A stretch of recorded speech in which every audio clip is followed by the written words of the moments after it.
పిల్లలు కావాలనే మీ కలను నెరవేర్చుకోండి. మొదటి కన్సల్టేషన్, మొదటి స్కానింగ్ ఉచితం. వివరాల కొరకు హెగ్డే ఫెర్టిలిటీని సంప్రదించండి. నమస్తే, నేను విజయ్. మనం ఇప్పటివరకు ఎంతోమంది రాజకీయ నాయకులను, ఎంతోమంది దేశాలను పాలించినటువంటి నేతలను చూసాం. కానీ అందరిలో కంటే చాలా అరుదుగా కనిపిస్తారు మన్మోహన్ సింగ్ గారు. నిజంగా మన్మోహన్ సింగ్ గారు తీసుకొచ్చినటువంటి సంస్కరణలు ఇవాళ లేకుండా ఉంటే దేశం పరిస్థితి ఎలా ఉండేది? నిజంగా ఆయన చేసినటువంటి సేవలేంటో మనతో మాట్లాడడానికి లైవ్ కాల్లో ఉన్నారు మాజీ జేడీ సిబిఐ లక్ష్మీనారాయణ గారు. సార్ నమస్తే. సార్ నమస్తే విజయ్ గారు. సార్, చాలా మంది నాయకులను చూసాం, రాజకీయాలకే ఎక్కువ ప్రాధాన్యత ఇస్తారు. దేశానికి చాలా మంది సేవలు అందించారు, చాలా మంది పరిపాలించారు. కానీ వారందరికీ ధీటుగా మన్మోహన్ సింగ్ గారు ఉంటారు. కరెక్టే అంటారా? కరెక్ట్ అండి. యాక్చువల్గా ఏంటంటే మన్మోహన్ సింగ్ గారు ఆయనే అంటుంటాడు యాక్సిడెంటల్ ప్రైమ్ మినిస్టర్ అని ఆయనే అనుకునేవాడు. అంటే నేను ప్రైమ్ మినిస్టర్ అవుతానని ఎప్పుడూ అనుకోలేదు. తర్వాత 2004వ సంవత్సరంలో కాంగ్రెస్ అధికారంలోకి వచ్చాక మన్మోహన్ సింగ్ గారిని ప్రైమ్ మినిస్టర్ గా చేయాలన్నది అప్పుడు సంకల్పించడం జరిగింది. ఆయన్ను పిలిచి అప్పుడు ఆయన్ని ప్రైమ్ మినిస్టర్ చేయమంటే ఆయన కూడా కొంత దీంట్లో యాక్సెప్ట్ చేశారు. ఆ తర్వాత 10 సంవత్సరాలు బ్రహ్మాండంగా, అంటే యాక్చువల్ గా భారతదేశ చరిత్రలో మీరు గ్రోత్ రేట్ చూసుకుంటే ఆల్మోస్ట్ 10% దాకా మన జీడిపి గ్రోత్ రేట్ ఉన్నది ఆయన. సో ఆ విధంగా నడిపించడం అంటే అది ఆయనకున్న విశేషమైన అనుభవం. తర్వాత ఒక గొప్ప ఎకనామిస్ట్ ఆయన. సో ఆ విధంగా ఆర్థిక శాస్త్రంలోనూ ఆ విధమైన ఆయనకు గొప్ప జ్ఞానం ఉంది. కాబట్టి ఆ విధంగా అప్పుడు మీరు చూసుకుంటే పివి నరసింహారావు గారి దగ్గర ఆయన మన ఫైనాన్స్ ఉన్నప్పటి నుంచే ఆయన అద్భుతమైన ప్రభావాన్ని చూపించారు.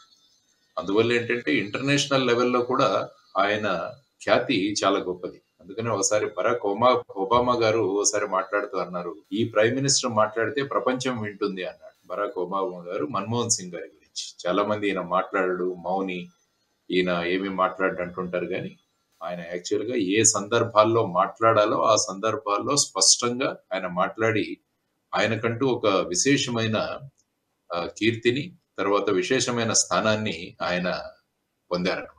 అది మనం ఇంట్రొడక్షన్ లో మన్మోహన్ సింగ్ గారి గురించి అనుకోవాల్సిన విషయం. సార్, నిజంగా అంటే మన్మోహన్ సింగ్ గారు యాక్సిడెంటల్ గా ఆయన ప్రైమ్ మినిస్టర్ అయ్యారు, అలాగే ఫైనాన్స్ మినిస్టర్ గా కూడా యాక్సిడెంటల్ గానే అయ్యారంటారు. నిజమే అంటారా? అవునండి. యాక్చువల్ గా మీరు చూసుకుంటే పివి నరసింహారావు గారు ప్రధానమంత్రి అయిన తర్వాత ఆర్థిక మంత్రిగా ఎవరిని చేయాలి అన్నది ఒక పెద్ద క్వశ్చన్. అప్పుడు చాలా మంది ఉద్దండులు ఉన్నారు. ముఖ్యంగా ప్రణబ్ ముఖర్జీ గారు ఫైనాన్స్ మినిస్టర్ అవుతారని అప్పుడు అనుకున్నారు. ఆ తర్వాత మీరు యాక్చువల్గా యాక్సిడెంటల్ ప్రైమ్ మినిస్టర్ అని సంజయ్ బారు గారు ఒక పుస్తకం రాశారు.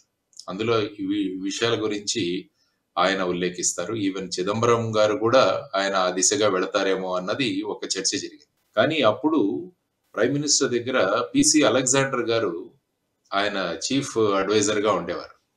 అంటే chief principal secretary to PM. ఆయన ఇద్దరు పేర్లు సూచించారు. మొదటిది వచ్చేసి ఐ థింక్ ఐజీ పటేల్ అనుకుంటా. ఆయన ఇంతకుముందు రిజర్వ్ బ్యాంక్ గవర్నర్ గా పనిచేశారు. కానీ ఆయన ఒప్పుకోలేదు, నేను చెయ్యను అన్నారు. అప్పుడు వెంటనే మన్మోహన్ సింగ్ గారు ఈ పదవికి ఖచ్చితంగా సూట్ అవుతారని పిసి అలెగ్జాండర్ గారు చెప్పడం జరిగిందని ఆ విషయాలు ప్రస్తావిస్తారు. మనం హాఫ్ లైన్ అనే ఒక పుస్తకంలో, పివి నరసింహారావు గారి పుస్తకంలో కూడా ఈ విషయాలు ఉంటాయి. యాక్చువల్గా మీరు హాఫ్ లైన్ అనే పుస్తకాన్ని మీరు ఒకసారి చదివితే ఆ పుస్తకంలో చాలా పేజీలు మన్మోహన్ సింగ్ గారికి కేటాయించబడ్డాయి. అంటే పివి నరసింహారావు గారు ప్రధానమంత్రిగా ఉన్న ఆ సమయంలో చేసిన విషయాలు, ఆ సమయంలో చేసిన సంస్కరణలు ఏవైతే ఉన్నాయో అవి ఇప్పుడు గత 30 సంవత్సరాలుగా దేశాన్ని ఈ విధంగా అభివృద్ధి బాటలో నడవడానికి ప్రధానమైన కారణమై. అందుకనే ఆయన ఒక చోట జోకింగ్లీ రాస్తారు, మన్మోహన్ సింగ్ గారు ఒక చోట చెప్తారు, పివి నరసింహారావు గారు ఆయనకు ఫోన్ చేసి ఆయన అడుగుతారు, మీరు ఫైనాన్స్ మినిస్టర్ గా ఉంటారా అంటే అప్పుడు ఆయన ఏమంటారంటే, నాకు మీ ఫుల్ సపోర్ట్ కావాలి అంటారు. అప్పుడు పివి నరసింహారావు గారు, నేను నీకు ఫుల్ సపోర్ట్ ఇస్తాను, కాబట్టి నాకు ఫ్రీ హ్యాండ్ కావాలి, నేను కావలసిన పాలసీస్ నేను ఇంట్రడ్యూస్ చేయాలంటే అప్పుడు ఏమంటారంటే, నువ్వు ప్రవేశపెట్టిన పాలసీస్ ఏవైతే ఉన్నాయో అవి గనుక విజయవంతం అవుతే మేమంతా కూడా దాని క్రెడిట్ తీసుకుంటాము, కానీ అదే పాలసీస్ గనక విజయవంతం కాకుంటే నువ్వు విడిపోవాల్సి వస్తుందని ఆయన జోక్గా మాట్లాడతారు. అది ఆ పుస్తకంలో కూడా ఉల్లేఖించడం జరిగింది. అంటే ఆ కాలంలో ఆ విధమైన సంబంధాలు ఉండేవి. అంటే పివి నరసింహారావు గారు ఒక దార్శనికుడు. ఆయనకు మొత్తం ప్రపంచం తెలుసు, ఎందుకంటే సాహితీవేత్తలు ఎప్పుడైతే ప్రధానమంత్రులు అవుతారో వాళ్ళ డీలింగ్ అన్నది వాళ్ళు అవలంబించే విధానం కూడా వేరే ఉంటుంది. అదే మనం ఈవెన్ వాజ్పేయి గారిలో కూడా చూసాం. కాబట్టి ఈ విధంగా దార్శనికులుగా ఉన్నవారు దేశం కోసం ఏం కావాలి, ఎటువంటి వ్యక్తులు కావాలి, ఆ సందర్భంగా మనం ఒకటి తెలుసుకోవాలి. యాక్చువల్ గా ఆ సందర్భంలో మీరు చూసుకుంటే మన దేశానికి కేవలం 2 వారాల ఫారిన్ ఎక్స్చేంజ్ రిజర్వ్స్ ఉన్నాయి. కేవలం 2 వారాల ఫారిన్ ఎక్స్చేంజ్ రిజర్వ్స్ ఉన్నాయి. కాబట్టి 91 ఆ మాత్రం. సమయంలో అంటే ఈయన ఆర్థిక మంత్రి అయ్యే టైంకి 91 అయ్యే టైంకి కేవలం ఆ టైంకి కేవలం ఒక 2 వారాల ఇంపోర్ట్ బిల్ ఏదైతే ఉందో అది మనం ఈ ఫారిన్ ఎక్స్చేంజ్ రిజర్వ్స్ తో కట్టవచ్చు. ఆ తర్వాత మామూలుగా ఏంటంటే 3 నెలల ఇంపోర్ట్ బిల్ ఉంటే అది సేఫ్ లిమిట్ అని అనుకుంటాం. కానీ ఆ సందర్భంలో కేవలం 2 వారాలు ఉన్నాయి. అప్పుడు మన్మోహన్ సింగ్ గారు ఏం చెప్పారంటే పివి గారికి, ఇప్పుడు ఈ క్రైసిస్ నుంచి మనం బయటపడాలంటే రూపీని డివాల్యుయేట్ చేయాలి, మన రూపాయి విలువను తగ్గించాలి అని వారు 2 స్టేజెస్ లో రూపీని డివాల్యూ చేశారు. ఆ సందర్భంగా ఆయన ఒక ఉదాహరణ కూడా ఇచ్చారు. మెక్సికో ఉదాహరణ ఇచ్చారు. మెక్సికో ఉదాహరణ ఇస్తూ ఆయన ఏం చెప్పారంటే 2082 సంవత్సరంలో మెక్సికోలో కూడా ఈ విధమైన సమస్య వచ్చింది. కానీ వాళ్ళు వాళ్ళ వాల్యూని డివాల్యూ చేసుకోలేదు, విలువ తగ్గించలేదు. దానివల్ల వాళ్ళు ఆల్మోస్ట్ 6 సంవత్సరాలు కష్టపడ్డారు. కాబట్టి ఆ ఉదాహరణ చెబుతూ ఆయన ఏమన్నాడంటే ఈ సంస్కరణలు ముఖ్యంగా పర్మిట్ రాజ్ అనేది ఉన్నది మన దగ్గర. అంటే అప్పుడు అంతా కూడా పబ్లిక్ సెక్టర్ నడిపించేది దేశాన్ని. ఆ పబ్లిక్ సెక్టర్ నుంచి ఆ పర్మిట్ రాజ్ని ప్రైవేట్ ఇన్వెస్ట్మెంట్ తీసుకోవాలి. దాన్నే లిబరలైజేషన్, గ్లోబలైజేషన్ అంటాం. ఈ విధానాలు ప్రవేశపెట్టడానికి అంటే అప్పుడు పరిస్థితి ఎలా ఉండేదంటే పివి నరసింహారావు గారికి కూడా గొప్ప మెజారిటీ లేదు. మీరు ఒకసారి 1991 ఎలక్షన్లు తీసుకుంటే అప్పుడు కాంగ్రెస్ కి 244 సీట్లు వచ్చాయి. ఆ తర్వాత కమ్యూనిస్టులకి 25, 10 ఐ థింక్ 35. ఆ విధంగా ఉన్న పరిస్థితులలో ఈ అన్నిటినీ సమకూర్చుకొని యూపీఏ అన్న ప్రభుత్వాన్ని ఏర్పాటు చేసి దానికి మన్మోహన్ సింగ్ గారు ప్రధాని అయ్యారు. అంటే ఆయనకు డెంగ్ జియాఓపింగ్ లాగా కానీ లేకుంటే సింగపూర్ లో ఉన్న లీక్వాన్ లాగా వాళ్లకు ఆ మెజారిటీ లేదు. అయినా కూడా ఈ ప్రభుత్వాన్ని ముందుకు తీసుకువెళ్ళాలి, అది నెంబర్ 1 వాళ్లకున్న సమస్య.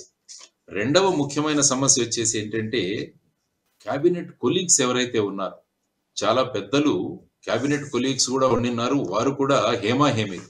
అటువంటి హేమాహేమీలను వదిలేసి మన్మోహన్ సింగ్ గారిని చేయడము అన్నది చాలా గొప్ప విషయం.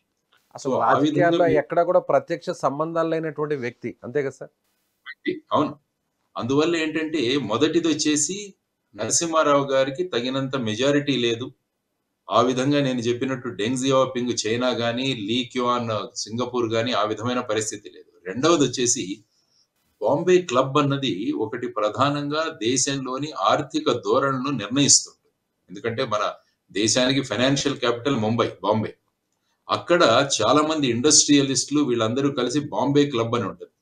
వారు ఎప్పుడు కూడా ఈ విధమైన సులభతర ధోరణులకు వాళ్ళు విరోధం ప్రకటించారు. కాబట్టి అదొక పెద్ద విరోధం. మూడవది వచ్చేసి లెఫ్ట్ వింగ్ కమ్యూనిస్టులు కూడా ప్రధానంగా ఈ ప్రభుత్వంలో ఉండేవాళ్ళు. వాళ్ళు కూడా ఎప్పుడు ఈ సోషలిజం విధానాన్ని అమలు పరచాలి, క్యాపిటలిస్ట్ అనేది వద్దు అనేది ఆయన మొదటి నుంచి చెప్తుంటారు. ప్రైవేటీకరణ ధోరణులు వద్దు ఈ విధంగా అంటారు. ఆ తర్వాత మీరు చూసుకుంటే కాంగ్రెస్ పాలసీస్, ముఖ్యంగా జవహర్లాల్ నెహ్రూ పాలసీ తీసుకున్న కూడా సోషలిజం. కాబట్టి ఇటువంటి 4 పరిస్థితులలో ఈ విధమైన సంస్కరణలు తీసుకురావాలంటే చాలా ధైర్యం కావాలి. ఎందుకంటే ఈయన ఎకనామిక్స్ లో నిష్ణాతుడై ఉన్నారు కాబట్టి ఆ విధంగా తీసుకురాగలిగారు. ఆ తర్వాత రెండవది దానికి సపోర్ట్ చేసిన పివి నరసింహారావు గారు. ఇద్దరి వల్ల యాక్చువల్ 1991లో ప్రవేశపెట్టిన బడ్జెట్, ఆ రోజు మాట్లాడిన విషయాలు మీరు గనక ఒకసారి గమనిస్తే ఆయన అన్నారు, ఏ సమయంలో అయితే ఏ విధమైన మార్పులు రావాలో ఆ విధమైన మార్పులు తీసుకురాకుంటే ఏమవుతుందంటే ఆ దేశ పరిస్థితి బాగుండదు. అందువల్ల ఈ పరిస్థితుల్లో మనం తీసుకురావాల్సిన అవసరం ఉంది అని చెప్పి ఆయన బడ్జెట్ స్పీచ్ చాలా పెద్ద స్పీచ్.